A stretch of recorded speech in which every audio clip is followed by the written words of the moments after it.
Hello and welcome to the Humble Seer. So let's talk Sandra Bullock. I'm hearing that she loves her co-stars, the people that she works with, and they're often turn into relationships or affairs in many instances. Nothing that grows to the level of it being out in the public eye for the most part. Okay? But she's quite flirtatious and likes the attention and doesn't care if the person that she's getting the attention from is married and has those relationships because, well, that's what she likes to do. So we're going to pull a card on her and her overall relationship. I don't see her really being in anything too serious, but I do see someone there.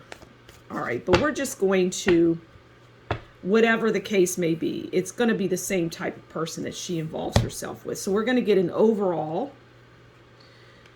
Yeah, we'll get a how she views them and how they view her. But I'm hearing she's just a little too friendly and goes overboard, and it irritates the women who, it's that have to, whose husbands are going to be working with her because she's draws them in and appeals. So the overall is appealing to them. The overall is the hermit. The overall. Now that's about loneliness and solitude. Walking away, and these are her relationships in general. That's just overall for her. It's not even about the other person, right? It's not even about how she views them or how they view. This is just her excuse me, her overall relationships. It's not happening. It's not exciting. When she finds herself in relationships that are the world can see, not the ones that she's having with her co-stars or anyone there on the set, to be honest. It isn't, it represents that. People are in and out, nobody really, I'm hearing that it just, the men in time just, what I'm hearing is can't stand her. Huh. Not tolerable is what I'm hearing. This is how she views them. 8 of Wands. And we know 8 of Wands is about communication and,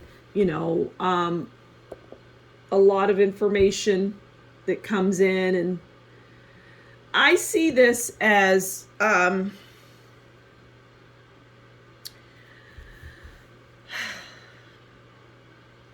see that as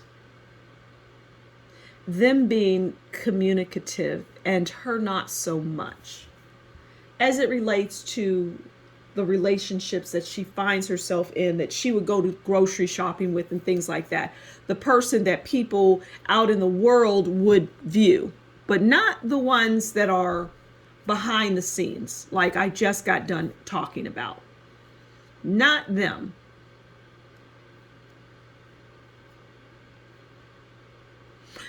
What I'm hearing is the people that she says she's in a relationship with,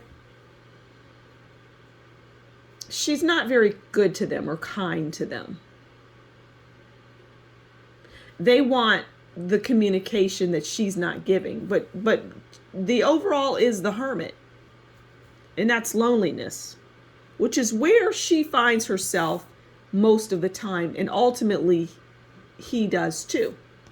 How does he view her? Oh, okay. He views her as the 8 of Swords. That makes sense, right? Bad news, restrictions, abuse, blame, slander. It's not good. It's not good. But see, they know about her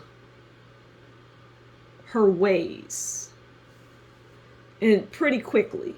I mean, it's not, it's like people in the industry know know about her, and it's a small world in that industry, right? It's a small world. But irrespective, and usually the people that she gets involved with aren't other famous people. It's certainly not to the caliber or extent that of her fame and fortune. And she likes it that way and wants it that way and needs it that way because she is domineering and very, what's the word? Calls out their flaws constantly, but they can't do that to her. Her tongue is sharp. I'm surprised the Queen of Swords didn't come out. Her tongue is sharp and she says cruel things. I mean, look at all the swords around. Those are her tongue, the tongue, how many times she's just bound them up. It's not healthy, and it won't ever be in any relationship that she ever finds herself in. This is who she is. So I'm going to leave it there. Thank you so much for stopping by the Humble Seer. Please do consider liking, sharing, subscribing, and leave a comment below and tell me what you think. And if you like what I do, consider buying me a coffee, and that will be in the description box below. Until next time, you take good care, and we'll talk again soon. Bye.